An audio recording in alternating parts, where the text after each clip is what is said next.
I can hear y'all. Can you hear me? Yes, I can hear you, William. You're just a little bit soft, but I think that should be okay. Okay, Be thank you. sure to yell if you need anything. Oh, I'll holler. Okay, then, I'd like to call the planning commission meeting to order, for the March 19th meeting.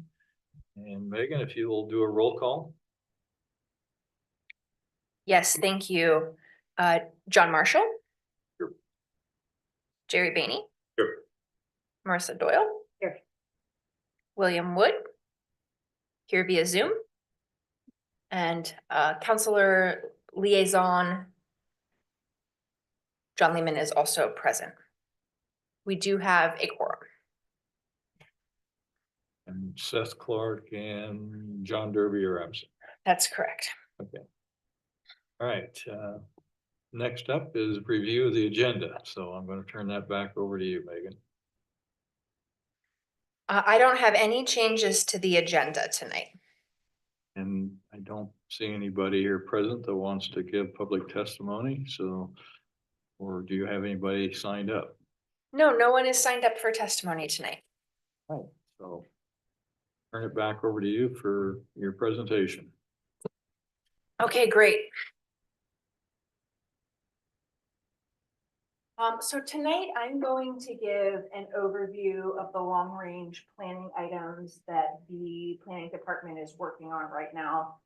I'm going to ask you to bear with me because it's a lot of letters. It's going to be kind of like alphabet soup. So feel free to stop me and ask me questions and I'll try to clarify the best that I can as we move through this. So the kind of what got me to this idea is that next month we will be having LCOG, the consultant that's working on our code audit project, coming to present and ask Planning Commission for direction on possible code amendments. And so this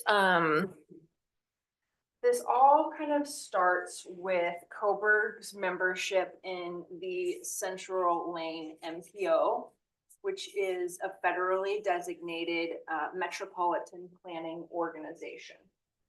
So we have a variety of regional transportation projects and programs that we work in with the MPO. And so as MPO members, a city within a metropolitan area, Coburg is subject to certain mandates in the climate friendly and equitable communities rulemaking. So there are different requirements and different administrative rules that are connected to the climate friendly equitable community rulemaking, some of which Coburg is exempt from due to our small size, but some of which we are still required to implement. So one of the little bit easier lifts as part of the CFEC work is the parking reform work that is actually already implemented through its own OAR, but Coburg is to adopt those changes within our zoning code by this year. Which are? What are the changes? The changes are that there are not going to be mandated parking requirements for new development. So parking has historically been a barrier in a lot of communities for development, commercial and residential. And so by waiving this requirement, the hope is that it will facilitate and ease both commercial and housing development, as well as provide for a more compact and pedestrian friendly urban core.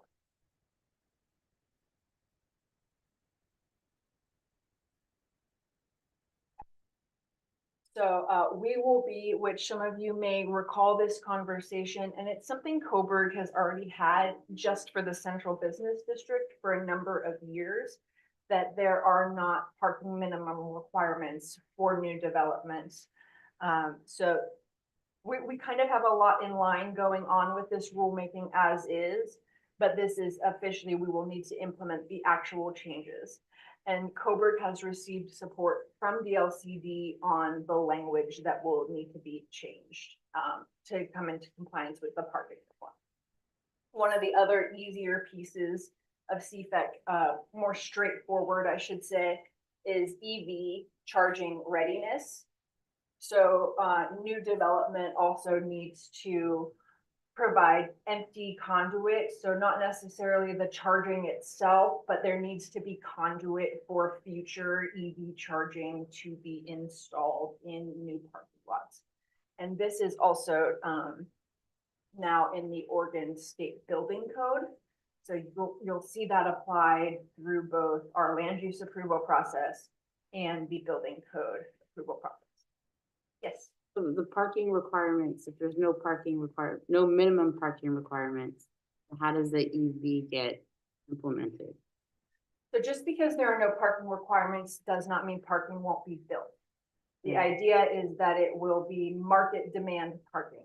Okay. So if you know that you're gonna need some form of parking to support your development, it's up to the developer and the market to determine how many spaces that is.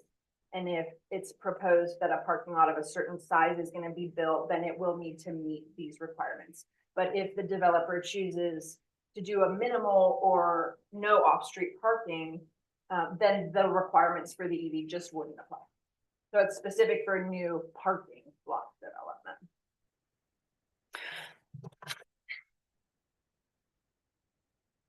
Okay, Back that up, is it, you say that if there's no parking lot, there's no EV requirement? right. But EV readiness goes with the park development. Megan, does I don't know, do you want us to enter back and forth? here? Sure. Okay, I just wanted, the parking requirement then is that restricted to single family, multifamily, I mean, or All of the above. all of the above? Where will they park? Will they park? Hopefully they'll walk. They can. No, that's not reasonable. Well, that's the intention behind the reduction or the reform, I should call it. If you look at different communities, there's been a lot of research done that talks about how an excessive amount of parking has been built. And it's really expensive to build parking for developers, for the applicant. It can cost $50,000 a space to build. And then if you don't have the room for it on the lot that you're looking at, trying to go underground is even more expensive. And it can create a constraint where you're not able to build a development based on having to take up so much of the space and the budget with parking. So like I said, if they want to build parking, you absolutely still can build parking. It's just not being required by our local regulation.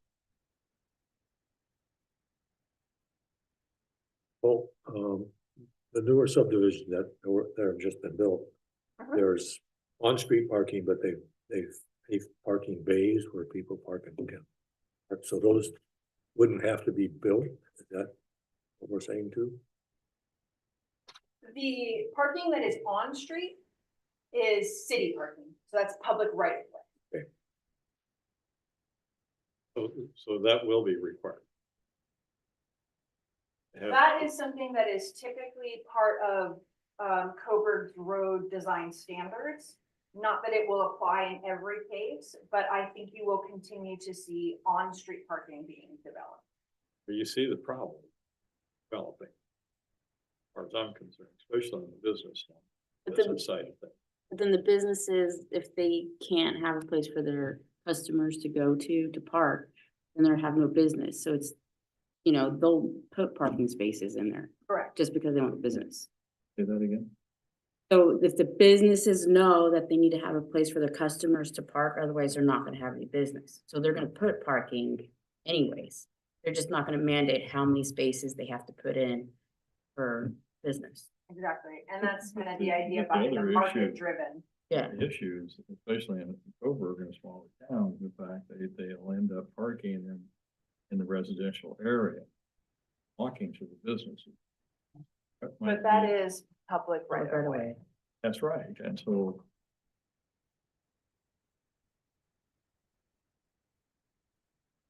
Shall we move on? Yep. So the next section, and this is where our code audit project with LCOG comes in, is there is a rule that ends in 0330. It's related to design standards for walkable communities. And so it is often just referred to as 0330. So you can hear me talk about it. You'll hear LCOG next month talking about our compliance with 0330. And 0330 is part of a transportation planning rule, is its own set of Oregon administrative rule that governs transportation. So the intention is to have increase walkability and to have a more pedestrian friendly urban form, compact development, healthy neighborhoods. So Coburg again has a lot of these suggestions already going on in our zoning code. I think you all are familiar with a few years ago when we did the form-based code for downtown. A lot of the intention and ideas are very similar. So we're talking about orienting entrances to the street. We're talking about block lengths. We're talking about bringing the building up to the street side. We're talking about pedestrian amenities. And so as part of this 0330 code code audit project, LCOG is going to create a matrix that will kind of go over where we may have some gaps in compliance with this 0330 administrative rule, and also some suggestions about things that the commission might want to look at in the upcoming, spoiler alert, zoning code amendment process that we're going to do later this year. So that, stay tuned next month because our consultant will be here and it will be informative and we'll be looking for direction from Planning Commission. Okay. So this is also based on a walkable model code was created to help provide guidance for cities about how to implement and come into compliance with 0330. Our staff was actually asked to participate on that technical advisory committee for creating that model code so that we could help provide a small town perspective. So it's been very interesting for myself to be involved in that process and see the final product come out and see how well Coburg's planning efforts over the past several decades have led to a lot of what is being required already and helped to create this beautiful community that we have. Again, it seems like, and this is kind of going back, and again, with the urban growth boundary, and I keep bringing that up all the time, but this would give us, it seems like the 0330 code being an administrative rule would have a huge impact on our argument of Stallings Lane. Or Yes, not I being would agree walkable. with that completely. Yes. And by strengthening our regulations for compact development and showing even more that Coburg is very serious about walkability, that does indeed strengthen an argument to expand somewhere that would be closer to our core. Absolutely. Good. Okay, so another major component of the climate friendly equitable community rulemaking is a TSP update. So our Coburg's TSP is pretty significantly outdated and has not been acknowledged by the state since 1999. The city did go through an update process in 2013. The TSP was updated and it was adopted both by the city and by Lane County. But because of a LUBA appeal of a UGB expansion that took place in 2013 that was tied to the transportation system plan update, the whole, plan was not acknowledged by the state because, the UGB expansion was remanded. So, the TSP is kind of in a weird limbo where we have this, document that we're able to use at a local level, but it is not acknowledged by the state. And so, the transportation system plan will need to come into compliance with this TPR. By 2029 is our work plan date. Staff recently completed an assessment with both ODOT and DLCD. We went through a review process of the TSP. We did what's called a TSP assessment. And so they go through and kind of help gauge exactly how much work will need to be done. And we haven't gotten the final summary back yet, but it's kind of obvious that this won't be just a little update. This will be a larger lift of a TSP update. So the city is looking at applying for a TGM, Transportation and Growth Management grant, this year that would fund the TSP update. This has gone through a couple iterations. There was originally money set aside for jurisdictions to do TSP updates as part of the CFEC rulemaking. But that money, as you may imagine, went faster than anticipated. And so it's being used by larger jurisdictions. And we are kind of navigating different funding opportunities to get our TSP update done. So TGM is a funding opportunity that we'll be looking at this year for the TSP update.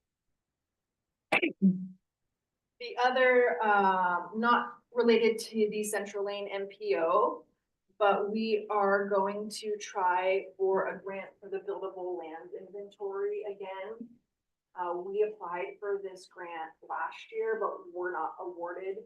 So we'll be applying for the, it's called the Technical Assistance Grant.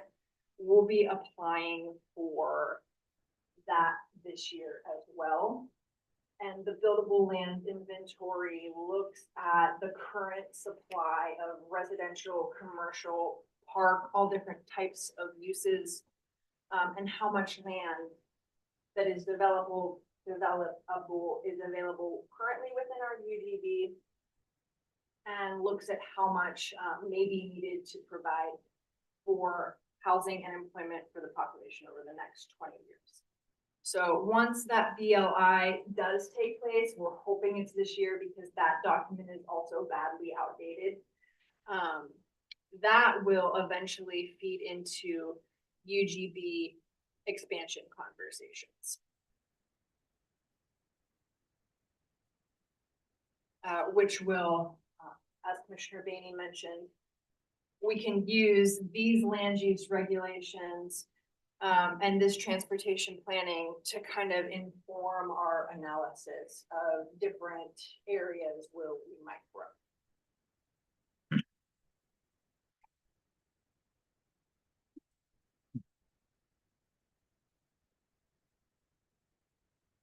There's one other piece I forgot to mention to the CFEC component, which is regional preferred scenario work. And this is happening, a consultant is being funded by DLCD and ODOT Parametrics. If anyone's familiar with Parametrics, they are working on this preferred scenario, which is, it's for all of our Central Lane MPO partners. So City of Springfield, City of Eugene are also on these calls. And it is developing kind of a strategy to reduce emissions. So it involves a lot of performance measures and that type of goal setting. Coburg is able to request an exemption from our local performance measures. So we will still participate in the regional preferred scenario work, but it is really not feasible or significant for city staff to collect, record, and report on data for, the city of Coburg. Another MPO related project is the Regional Transportation Plan update. This is a federal document that mostly serves as a repository for all of the projects in all of the local partners' TSPs. So they come over and they live in the RTP, which is required to be updated every 4 years. So we are currently in the middle of that document being updated, which is expected to be approved by or taken for approval to the MPO in 2026. So I think it's a little bit longer of a drafting process. But that also looks at performance measures and criteria that help with our transportation project selection when it comes to federal funding opportunities. So all of these things are interrelated with each other. And like I said, a lot of letters, got alphabet soup happening here. And I hope that kind of provides you a general idea of some of the compliance work and bigger picture stuff that we're working on. So these are the items, the parking reform, the EV readiness, and whatever we need to do for the 0330 compliance will be part of the code amendment process that we anticipate will go through this year. The planning commission's role will be to, next month, give some direction on some design standards and that compliance with 0330. And then we will work on moving this through a zoning code amendment process this year. And as part of that process, we'll take care of a couple other regulatory requirements and some housekeeping. So if there are other topics that the commission would like to look at as part of a code amendment process, please let me know. It does not have to be right now, but I'm just planting the seeds so that you all are aware of kind of what the commission has in the very foreseeable future. Excuse me. Those two grants that you mentioned, do they come from ODOT? The TGM grant is it is ODOT. I'm not sure if it's ODOT and DLCD or just ODOT, but this one is an ODOT grant. It requires a 14% match, which is a pretty expensive project. And so that will be a little bit of a cost the city will incur. The BLI is the technical assistance grant is through DLCD, and there's not a match required, and it's a far more inexpensive project. So kind of the status of those two. Thank you for bringing up funding. It's also important to mention this code audit project is being funded by DLCD. We didn't even have to take the money and pass through. It's going directly to our consultant who's doing this work as part of helping cities to implement this new mandate. Who's the consultant again? LCOG.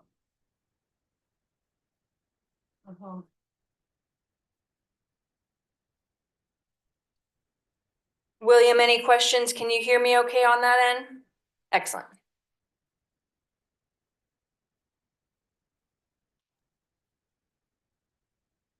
Okay, well, that's all I have for my whiteboard exercise. A lot of work. A lot of work, yeah. It takes a lot of time. It's a lot of balls in the air. It's a lot of confusion, but I think we really are at a point now where staff can see the path and how it fits together. So I really appreciate being able to go over this exercise with you all and just informing you and getting us prepared and getting your input. How was the planning department structured? You talk about staff, but is it just you? For staff, okay. I am the staff of the planning department, but I work closely with the other department heads as well. So most of this work, at least the participation in the meetings is primarily myself. But the city administrator and the public works director are pretty heavily involved in some of these topics too, especially when we talk about the TSP. That's really thinking a little bit more about transportation planning, which is the street department, which lives under public works. So, this work is primarily myself in the planning department, but there is certainly overlap that others are contributing to help move these along.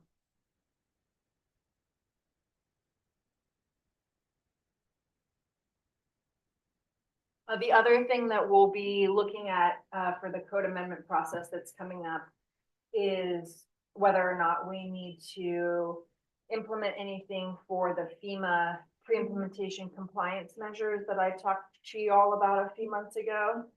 I wanted to give you an update on that as well. So there was an injunction filed against FEMA. The ruling has kind of been put on pause. And it was just decided, this was out of state.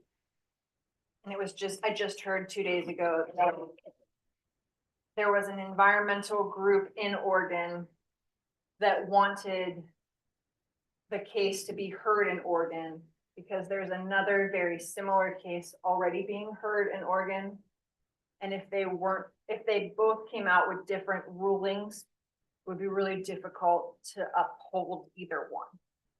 So the FEMA pick'em stuff right now is just at timeout.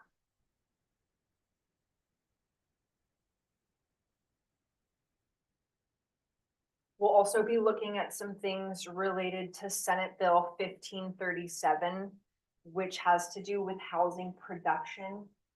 Many of the standards do not apply to Coburg, but we will be looking at whether or not anything in the zoning code needs to be updated as part of that Senate bill. A lot of it is streamlining process and review approval for housing. And I chit chat a little bit about medium density zoning and whether or not to be looking at our code, development code for medium density housing, and whether or not we should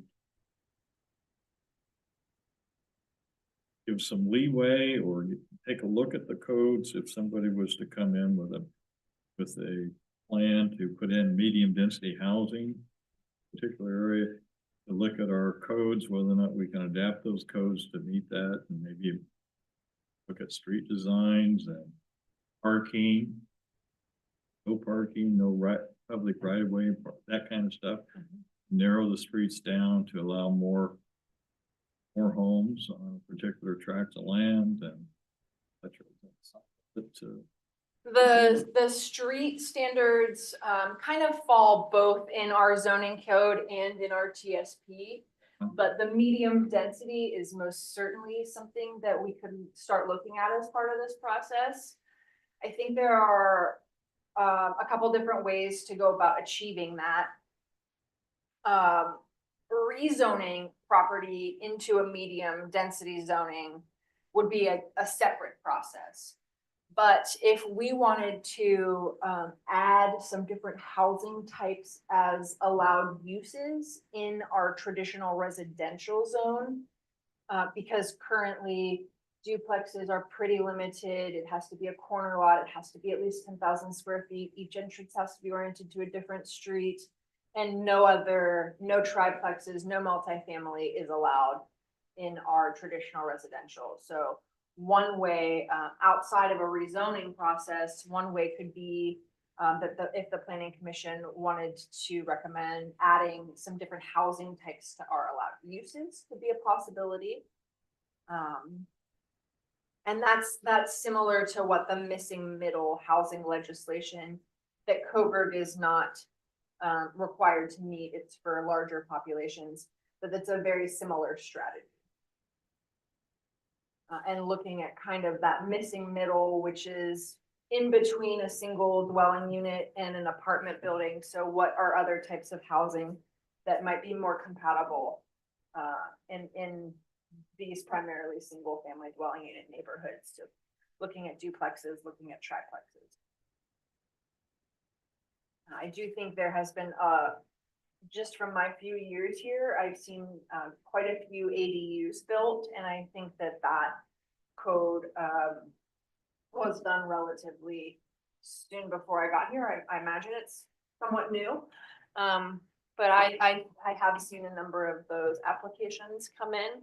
And so I do think those kind of changes can incentivize different development, which also can increase our housing units within our current UGB, which may affect how much we would or would not need to expand to provide a supply for the next 20 years.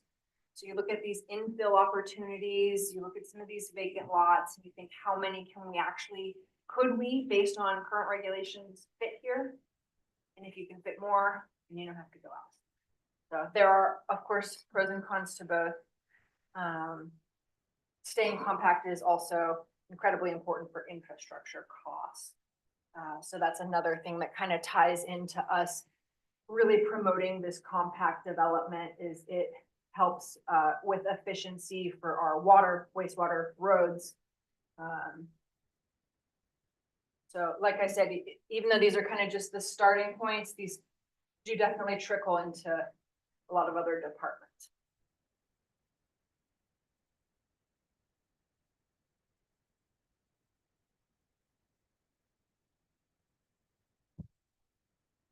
The next month is the meeting with Elcog, Correct.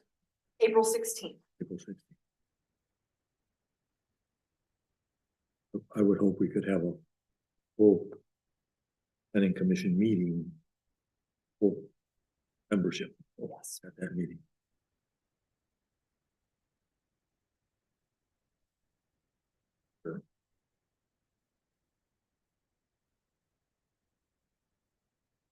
You, Well, that was all that I had. I have another question. Yeah. Parks, park and open space requirement and new development. That's something that can be. Is the developer, can he give us cash in lieu of, or whatever? Yes, that is definitely an option. There is some language existing in the code currently, but it doesn't give much discretion to the city. It's kind of only if there's some other set of circumstances that the developer can't provide the land, only then could they provide money in lieu of.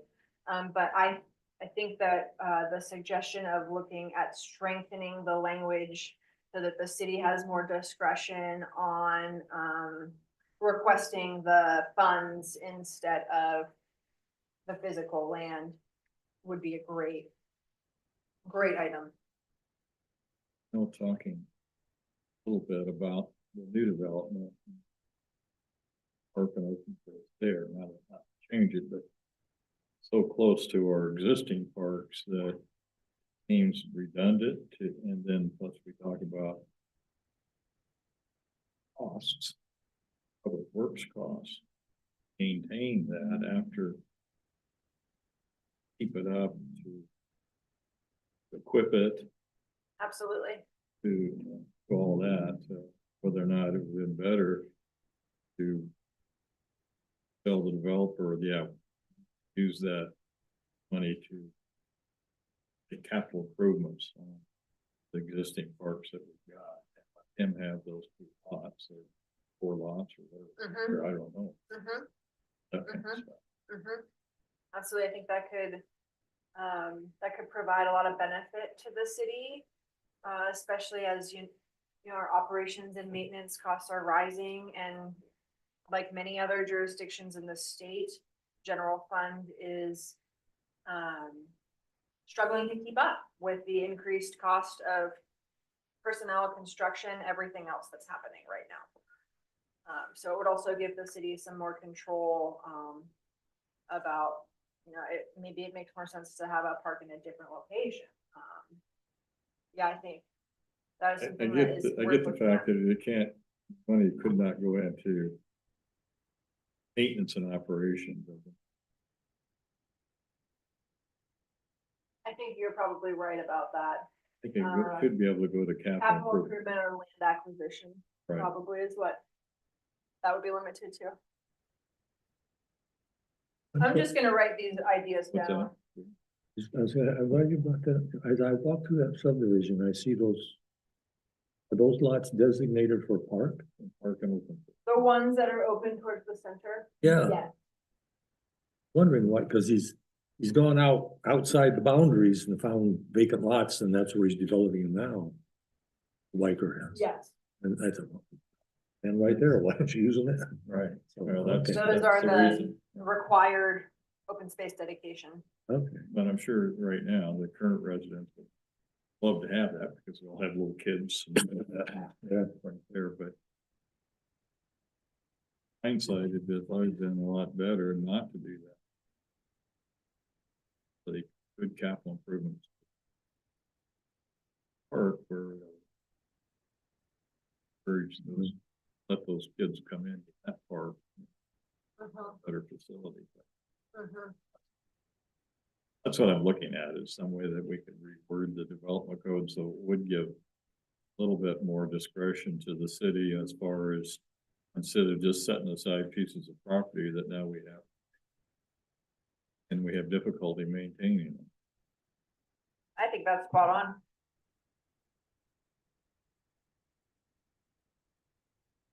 While we're on the topic of parks, there will be some planning efforts underway the upcoming year for the new Cobra Creek Park.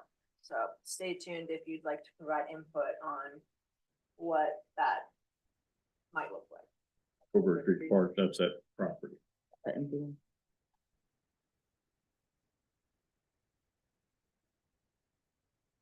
It's a good site. park. Yeah. A lot more. It is. In comparison, it's quite large in comparison to the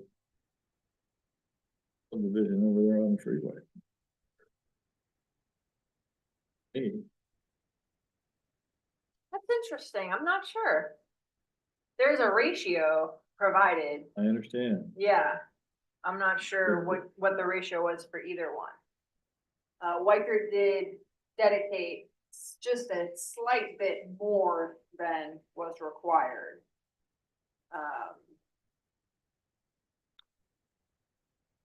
Yeah, I'm not actually sure the size difference on either one.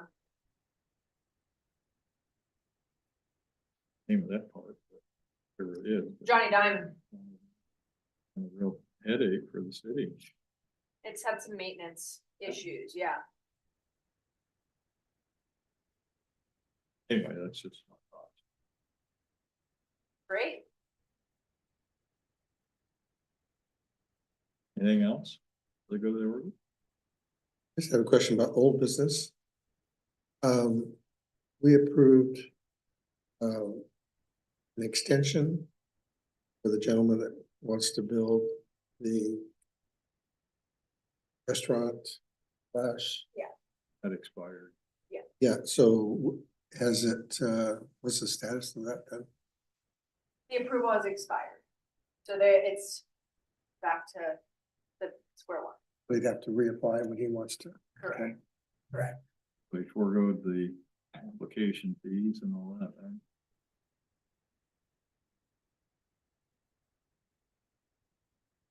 You have any indication from him that he continues to reapply, plans to reapply and go forward? He's informally expressed that they are interested in, still pursuing the project, but I haven't heard any details or, had anything formal, like a request for a pre-app meeting or anything like that. And what was the reason for taking down the tent? For Alan Wells development? The The tent was a temporary structure, which by building code definition can only be up for 180 days in a 365 day period. It was up for a year and a half. I think that tent went up.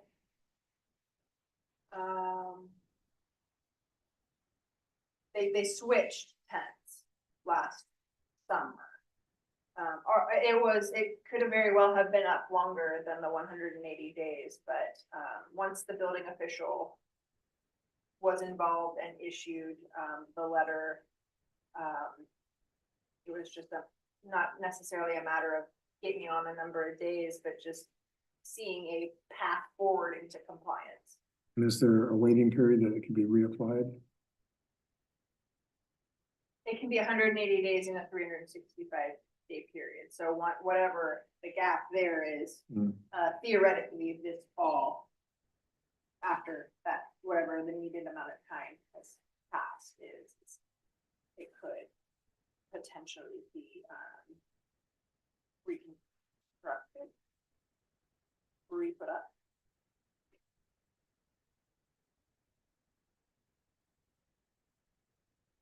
Final question, since we're talking about the transportation system, updating that. You guys have a meeting with the county regarding jurisdiction on Klamath? That Lane County staff will be coming to a work session with the city council to discuss jurisdictional transfer. I can't remember. Councilor Lemon, do you happen to remember when that work session is scheduled? Maybe on your sheet?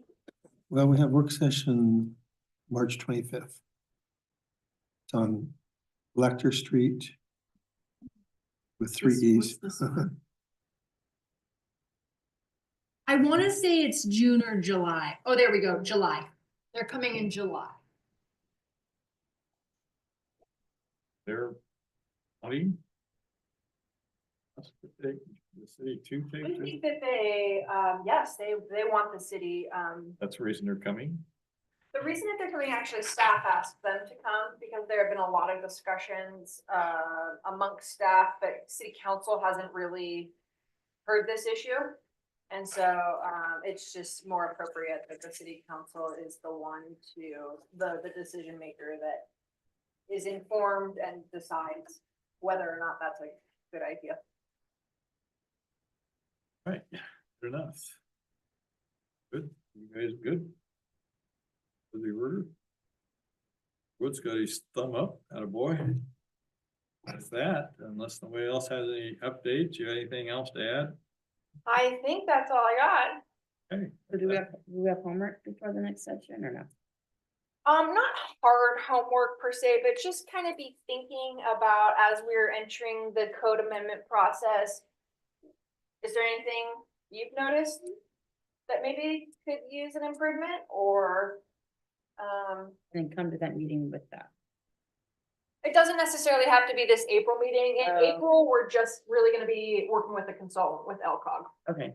So yeah. And then as we move kind of into the summer, the idea is that we will have adopted the new code by the end of this year. Okay. So we are over the rest of this year, we're gonna keep kind of fleshing out these ideas and working on language and formulating a recommendation to council before, probably in October, so that we have a couple months to just make sure everything can get tied up.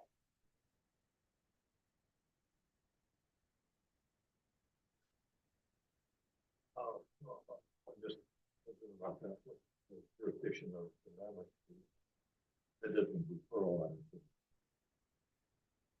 As well as Pearl, as well as parts of Van Dyne and a section of Coburg North Industrial Way are all Lane County jurisdiction. And Coburg Bottom Loop. That's not Coburg inside Bottom the Loop is urban. outside of the city limits, yeah. Right.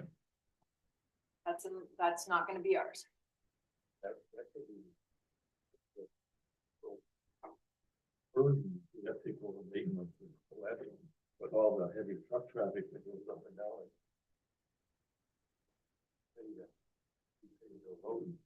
What I remember in the conversation, there is a financial.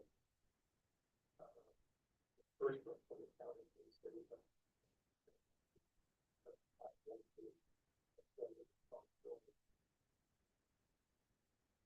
The county is in a similar situation, as I mentioned, with the general fund and revenue just not able to keep up with the rising costs of personnel and construction. So Lane County is also a member of the Central Lane MPO and has access to the same federal funds that Coburg does. And so it's likely that either jurisdiction would be applying for the same pot of money for any reconstruction. Operations and maintenance is a different story. I also understand they can't abandon the jurisdiction and responsibility without the consent. I don't know the answer to that. That Yeah, they seems can't, reasonable. they can't. Their jurisdiction and they've got it, and the only way they can get rid of it is bring it up to standards, they bring it up to standards and the city council accepts taking it all. Otherwise, there's no requirement. That, I know talking with them, other hat on, I'm suggesting trying to figure out as cities grow, move their urban growth boundary at that particular time. The county roads that are within that growth area that are not considered through roads or trails or whatever that are made major traffic on, that at that time, the city has to take those over. In other words, county roads that are basically, Interesting.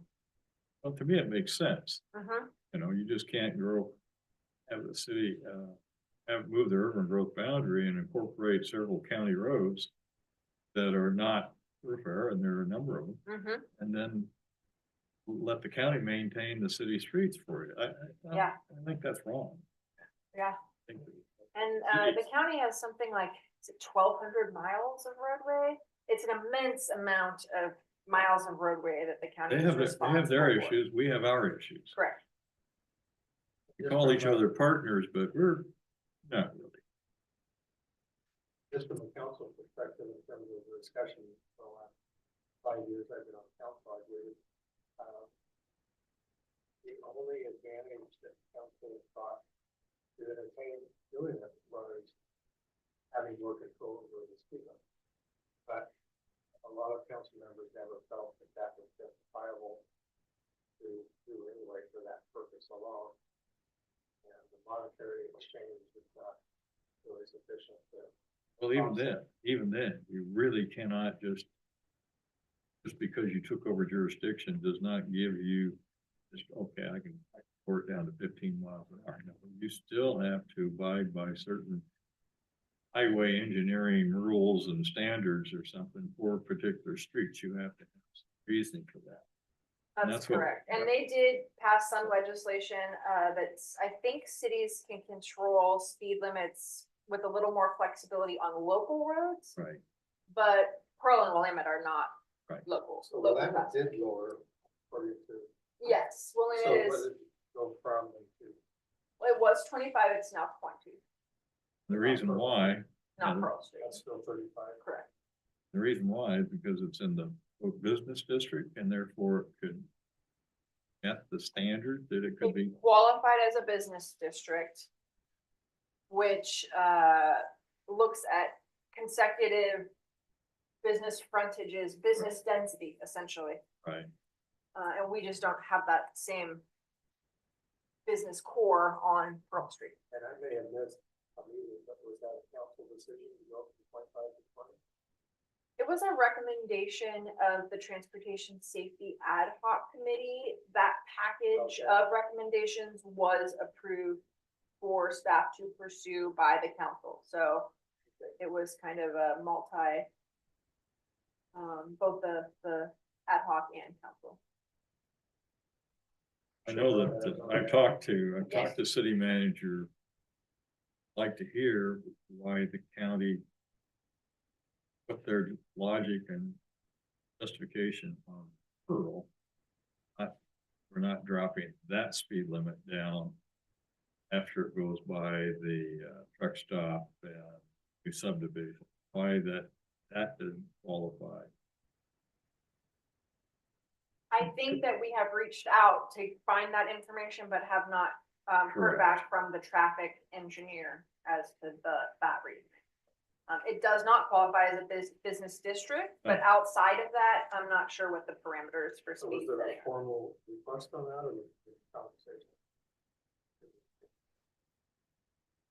The recommendation itself, all of the ad hoc For- recommendations were shared with Lane County to kind of help with the feasibility and next step. And that recommendation is also the lower referral Yes, from 35 to. I can't remember Like, 25. There may also have something to do with the proximity to the interchange. and there was a veiled threat that we could be raised. Was that? There was a veiled threat that if we open that. Yes, yes, Kind of. yes. I'm I sure it forget might what, I change just a forget how little that bit, too. happened as well, but there was, if they look at average speeds, then they might move it to be closer to what the average speed is, which if we're thinking people are going higher than 35, it could lead us down that pathway instead. We're gnashing my teeth right there. In leaving town, unless I missed it. 20 mile an hour. Yeah. Then at the end of town is 35. Yeah. There's nothing wrong with the rest of the way. There's no 50. 55 or, yeah, no, that's the basic rule at that time. It's interesting, because I think what it says is 35, and then a little bit later it says 35 end.